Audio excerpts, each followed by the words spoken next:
Follow कर चुके हो, आपके चैनल पर सीधा लाइव पहुंच रहा है, घर से जुड़े हो या आपने ज्वाइन किया है लाल धागी सरकार दरबार से लाइव प्रवचन, तो उसको पूरा फॉलो करें। सारे नियम जो बताए जाते हैं उसको सबको फॉलो करें। निसंतति रोग में केवल इकलौती समस्या नहीं होती, इसके अंदर कई कारण हो सकते हैं। हमारे को कई वर्षों से बहुत जगह भागे, बहुत इलाज कराए और बहुत पैसा लग गया।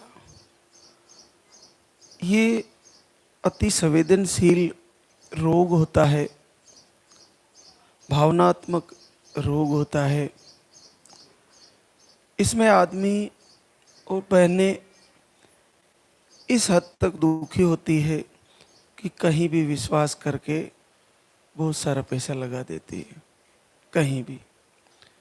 आज हमारी भारत भूमि में कई प्रकार के तरीकों से लोग इस संवेदनशील मामले में पैसा ले लेना और ठगी कर लेने का काम भी करते हैं,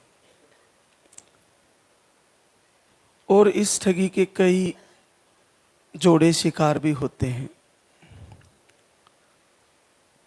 हमें भी उससे सावधान रहना चाहिए कि पहले उसको जांचना चाहिए, परखना चाहिए, समझना चाहिए, और फिर उस पर विचार करने के बाद जब पूरी तरह से अपना मन, अपना दिल और दिमाग और पति पत्नी आप दोनों को पूरा विश्वास हो जाए, तब ही कोई निर्णय लेना चाहिए कहीं भी जाने के लिए।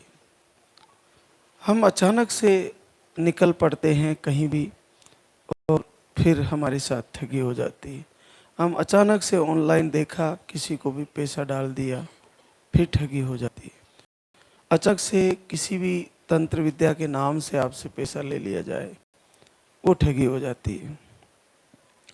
आपके लिए कितना सरल इस दरबार से, गुरुदेव की कृपा से और भगवान रुद्र के लाल धागी सरकार की कृपा से ये कार्य बहुत आसानी से संभव हो पा रहा है। को क्यों आरती करनी चाहिए लाल धागी सरकार की, और क्यों वंदना प्रार्थना करनी चाहिए, और इन्हीं की आराधना प्रार्थना करने से और यहाँ का आहार फॉलो करने से, प्रवचन फॉलो करने से, वीडियो से कैसे रिजल्ट आ रहा है, सोचने का विषय है।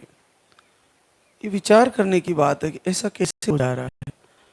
जब कोई भी पहली बार वीडियो देखते हैं, जो आप बहनें बताती हो कि मैंने अखंड दीप जलाया और मेरा रिजल्ट आ गया, तो उस पर हंसते हैं लोग।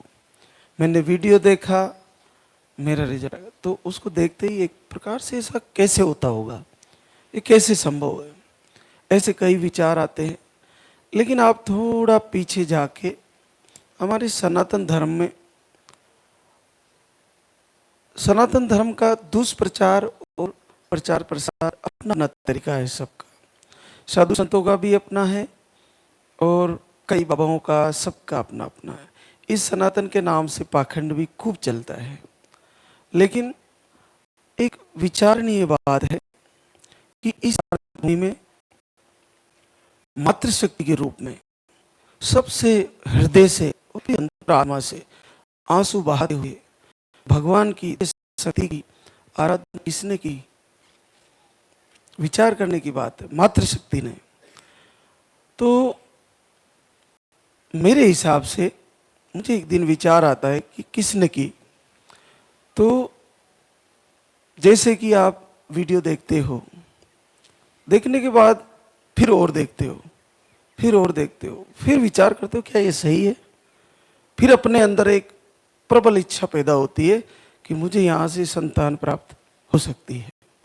फिर आप लाल धागी सरकार के सामने जाकर आरती करते हो, उनकी तस्वीर लगा के दीप जलाते हो, फिर यहाँ से आहार ले जाकर भी फॉलो करते हो और पूरे मन से तैयारी करते हो। और रिजल्ट भी आ ही जाता है। इसको ऐसे देखिए कि जब माता सीता उसने करी थी महागौरी की आरती, महालक्ष्मी ने महागौरी की पूजा की थी। किस लिए? कि वो अचानक से पुष्प वाटिका में जाती है, गौरी पूजन को जाती थी, अचानक से उसको राम के दर्शन हो जाते हैं और पहली बार जब राम को देखती है तो इतना भाव विभोर हो जाती है, इतना प्रबल मन में उत्कंठा होती है, वो अपने आप को भूल जाती है। और फिर वापस जैसे ही पूजन करके गौरी मंदिर से निकली, फिर जाती है रिटर्न, और वहाँ जाके गौरी माता को जाके वहाँ आरती करती है और कहती है कि देवी पूजी पद कमल तुम्हारे, सुर नर मुनिजन होय सुकारे। हे जगदम्बा, हे गौरी माता, तेरे चरण कमलों को पूजने से सुर नर मुनि जन देवता सब सुखी हो गए, तो एक मनोकामना मेरी भी पूरी कर दीजिए। ऐसा कहते हुए वो बार बार गौरी से मांग रही है, महालक्ष्मी महागौरी से मांग रही है। और देखिए कुछ ही पलों में महाभवानी प्रसन्न हो जाती है और उनको, माता सीता को वरदान दे देती है कि सुन सिय यही आशीष हमारी, हो जाए मनोकामना पूर्ण तुम्हारी। हे सिए, मैं तुम्हें आशीर्वाद देती हूँ कि तुम्हारा जो संकल्प है वो जल्द पूरा हो जाएगा। ये सीता माता ने करी थी माता गौरी की उपासना, और संसार की सबसे उत्तम उपासना भगवान राम ने करी। राम